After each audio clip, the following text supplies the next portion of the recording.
Terima kasih Om Lim. Assalamualaikum warahmatullahi wabarakatuh. Bapak, Ibu, teman-teman sekalian yang saya hormati dan saya muliakan.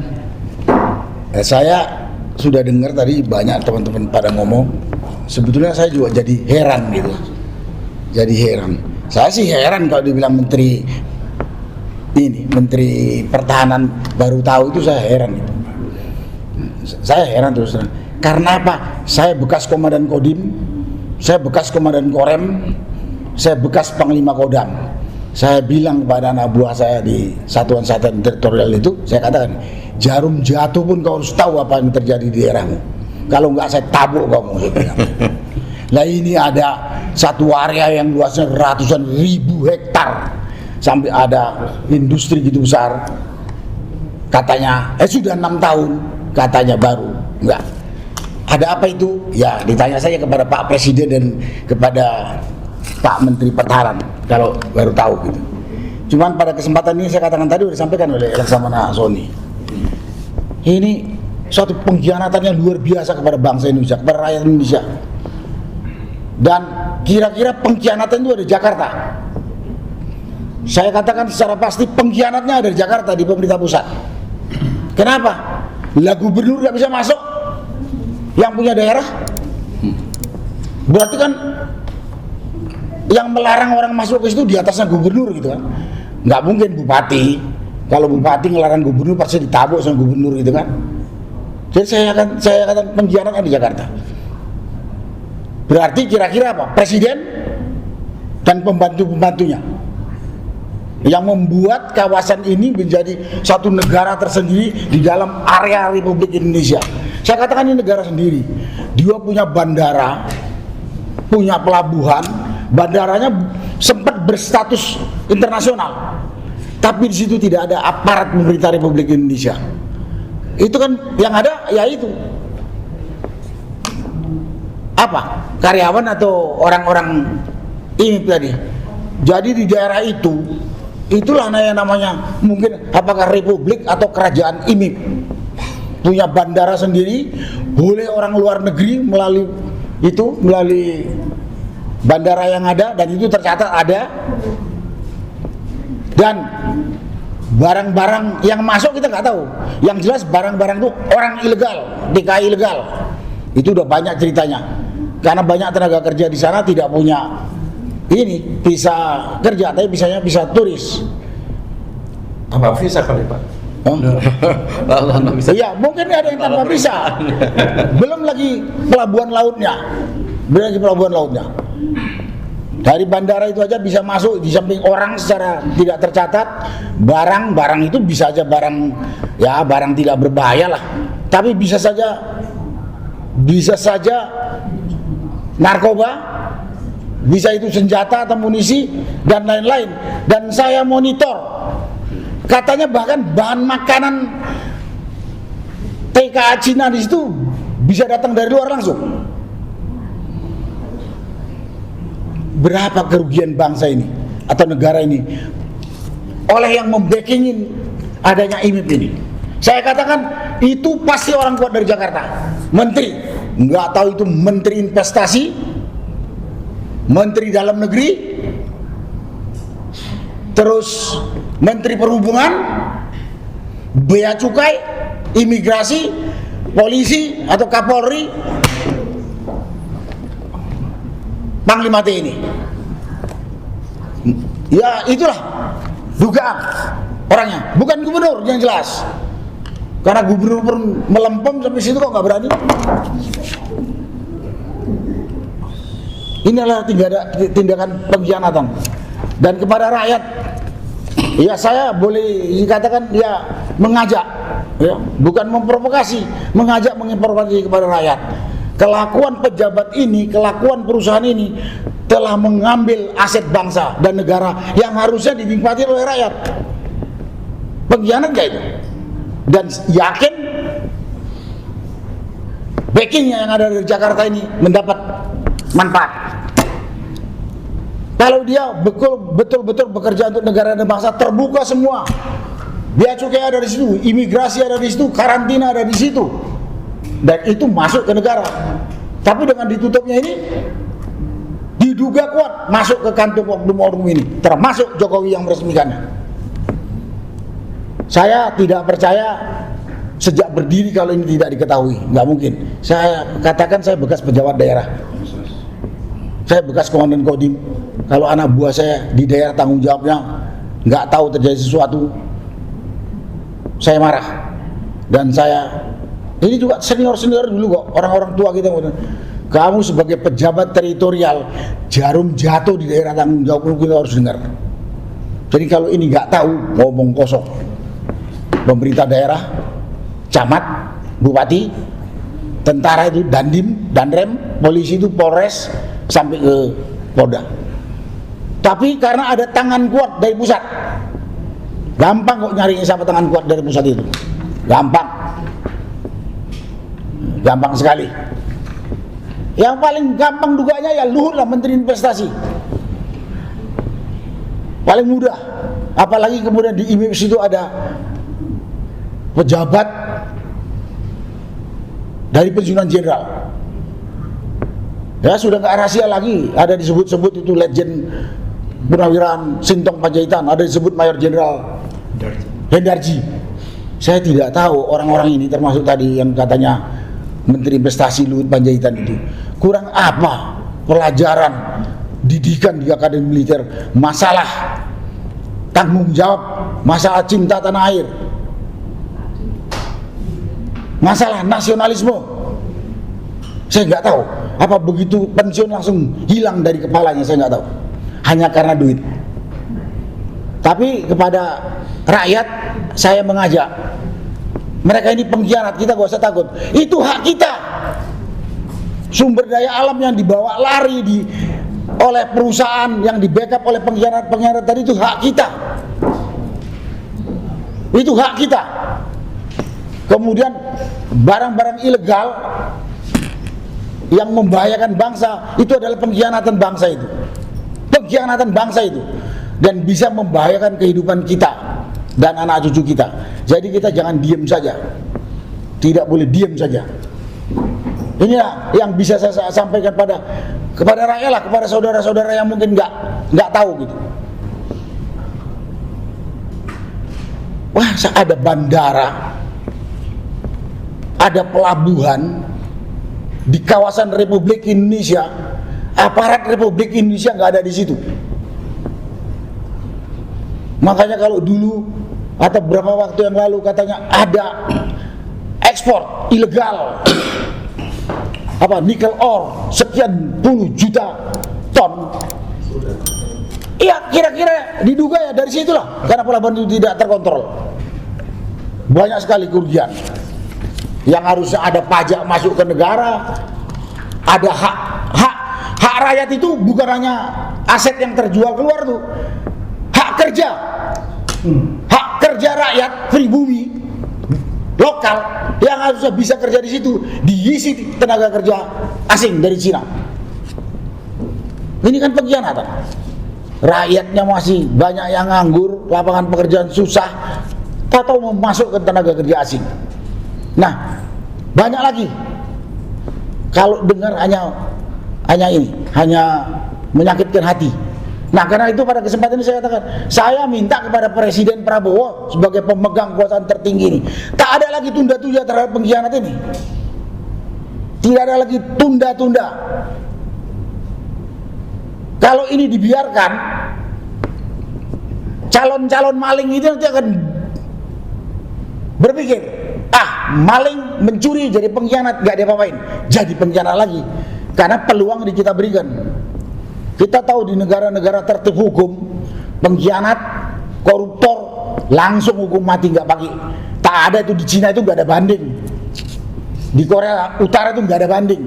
Begitu keputusan pengadilan hukum mati, ya udah mati. Ini kalau presiden, dalam hari Presiden Prabowo menunda atau bersikap lemah lembut, besar kepala, Bapak hanya melindungi bajingan koruptor ini, tapi tidak sayang dengan rakyat Indonesia yang hampir sekian ratus juta.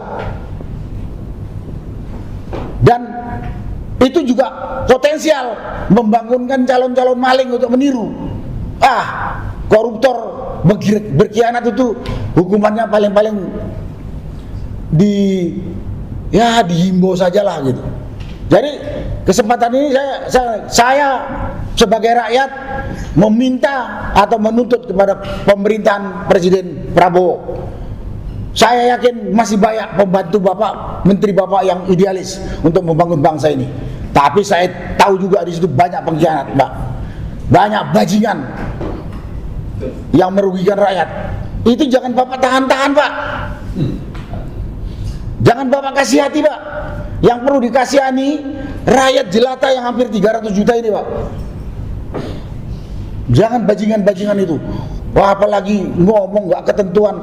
Dan selalu saya masih baca ini, ada yang membuat pembenaran dengan bandara ini.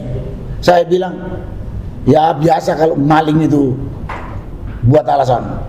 Dan yang paling saya tekan di sini adalah yang membuat kebijakan ini presiden sebelum ini, Joko Widodo. Saya sebagai salah satu warga negara ini menuntut yang pertama ditindak, diadili Joko Widodo.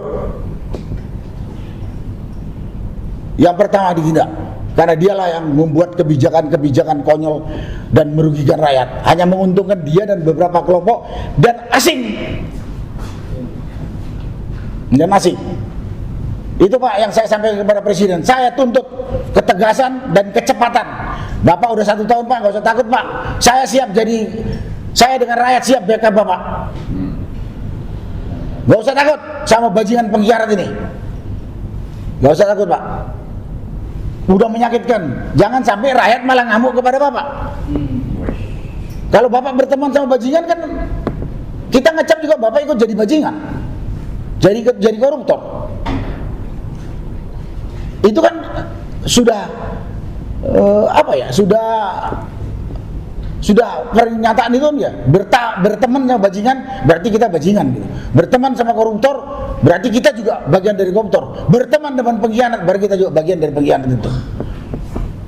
Karena itu kepada Bapak Presiden Prabowo sebagai pemegang otoritas de jure Bapak punya, de facto juga Bapak punya.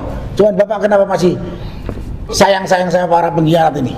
Malah Bapak tidak sayang pada rakyat Indonesia yang hampir 300 juta ini dijolimi, haknya habis, hak kerja saja, belum lagi hak aset yang terjual yang harusnya bisa dibagikan buat rakyat, cuma dinikmati para pengkhianat dan terbang ke negara asing.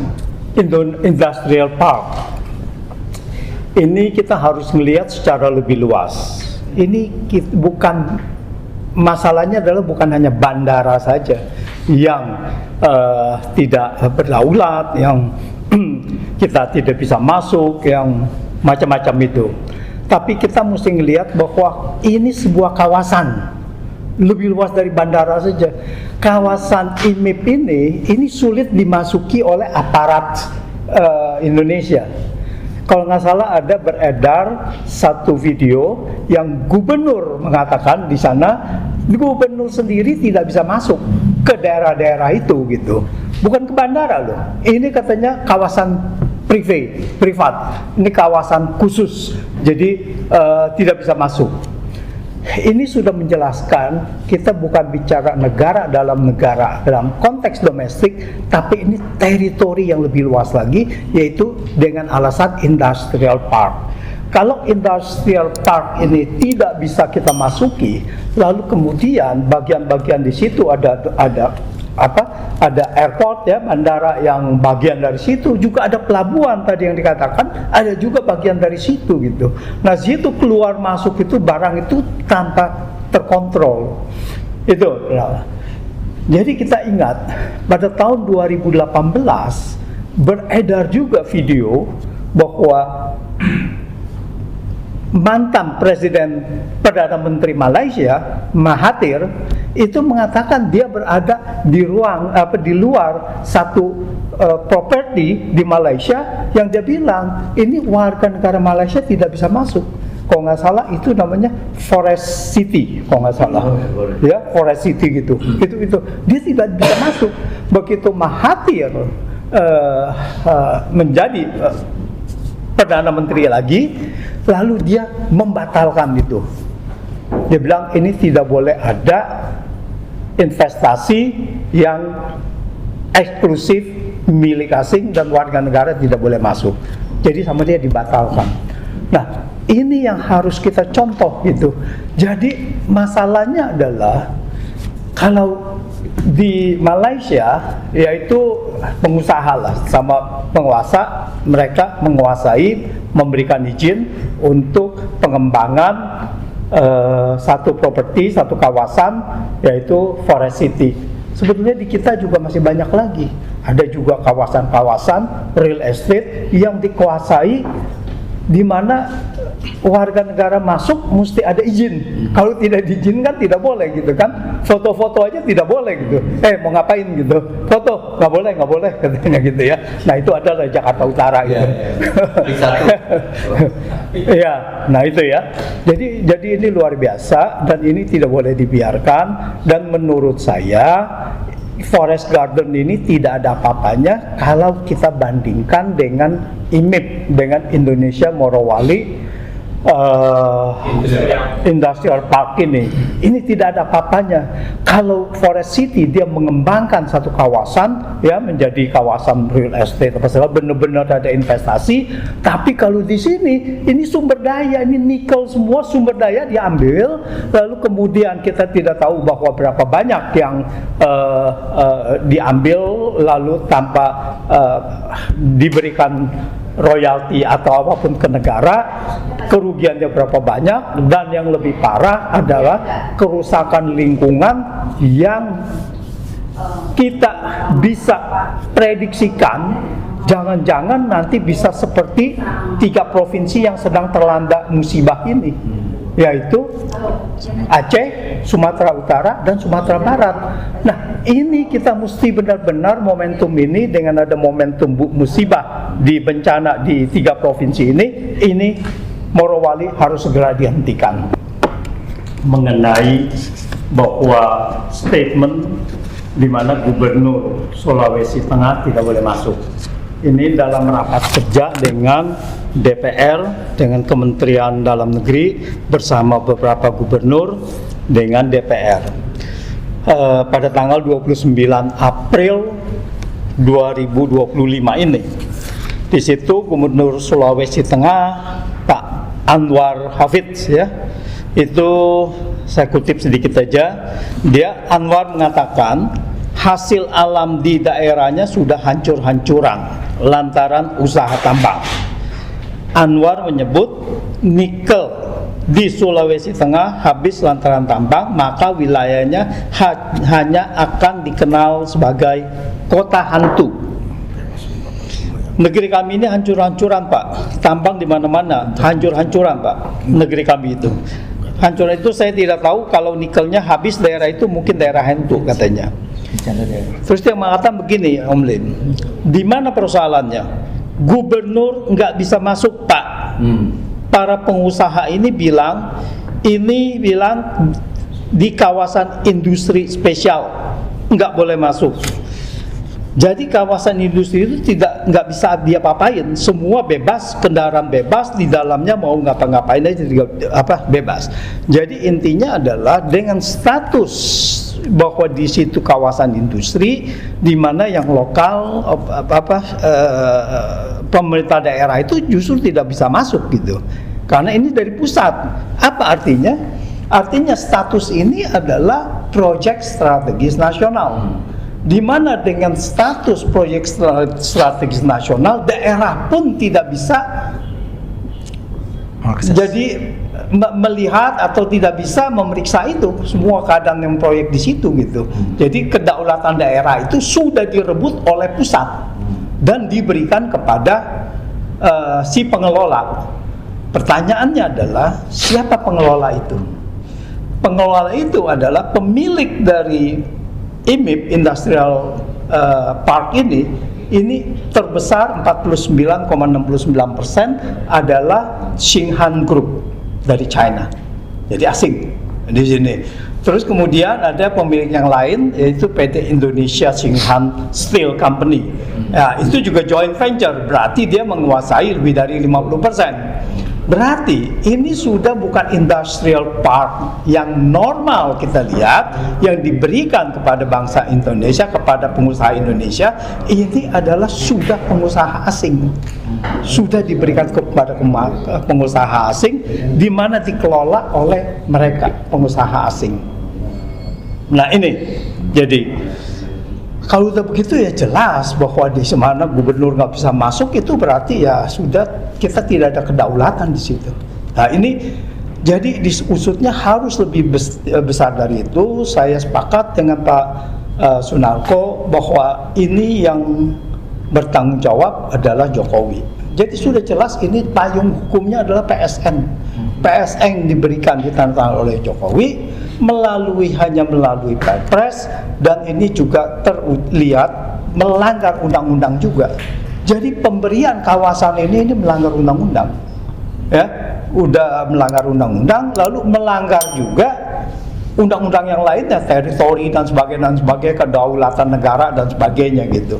Jadi ya memang ini harus dimintakan pertanggungjawabannya. Ini adalah bukan hanya sebagai apakah ini diresmikan dulu oleh Jokowi, tapi kawasan ini secara keseluruhan ini yang harus diusut. Nah, berapa itu? Ya. Proses mitra atau katakanlah kerja ini itu memang tawaran dari katakanlah negara atau presiden, atau memang permintaan dari investor yang melakukan itu, Pak?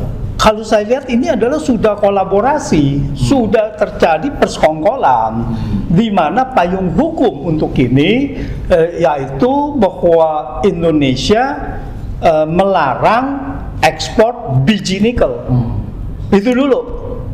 Lalu kemudian digugat oleh beberapa negara OECD di WTO. Kalah kita karena trade barrier tidak boleh melarang secara kuantitatif, secara ini bolehnya dengan tarif. Ini kita melarang dengan itu, mereka lalu Anda tidak boleh, lalu yang tidak bisa ekspor biji nikel, lalu kemudian smelter dikuasai oleh China, ya kita tahulah pasti berarti ke sana kan. Nah itu satu. Yang kedua, ini diberikan 25 tahun tax holidays. Ini sudah jelas ini merugikan keuangan negara ini. Tax holidays. Nikel kita di mana kita cuman 25 tahun. 25 tahun. Buka warung itu tiap hari, mencari pajak. Ini dia. Jadi di sini sudah jelas bahwa ini kerugian keuangan negaranya benar. Karena apa? Ini bukannya dia membawa knowledge di sini bahwa kita memerlukan memberikan tax holidays. Kita memberikan tax holidays lalu dengan nikel kita sumber daya dihabisin, lalu kemudian dengan pekerja-pekerja kebanyakan dari mereka gimana ini? Ini sangat tidak masuk akal, dan ini jelas-jelas merugikan negara ini. Ini adalah merampas hak kerja, merampas sumber daya, merampas APBN, semuanya dapat. Jadi ini benar-benar tidak bisa, ini kejahatan luar biasa. Meminjam kata-kata dari Jenderal Muriono.